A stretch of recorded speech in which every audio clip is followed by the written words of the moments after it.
ამის შემდეგ ადამიანის ხატვა ძალიან გაგიმარტივდება. ავიღოთ ცენტრის ხაზი, გავყოთ შუაზე.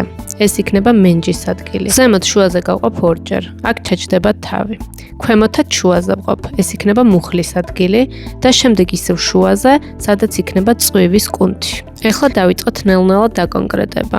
ასევე დაიმახსოვრეთ, რომ იდაყვი როგორც წესი ემთხვევა ხოლმე ჭიპის ხაზს. აუცილებლად შეინახე ეს ვიდეო, ეს სქემა დაგეხმარება მარტივად ისწავლო ანატომია. აუცილებლად გამოიწერეთ ჩემი YouTube-ის არხი.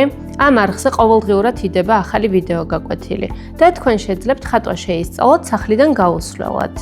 ასევე ვისაც გინდათ ხატვა შეისწავლოთ სიღრმისეულად, გელოდებით ჩემს ხატვის სტუდია გამოხატეში, რომელიც მდებარეობს ვერაზე სიმონ ჯანაშიას 4 ნომერში. არანაირი გამოცდილება არ არის საჭირო, შეგიძლიათ მოხვიდეთ და ნულიდან შეისწავლოთ ხატვა ძალიან გამარტივებული და ეფექტური მეთოდით.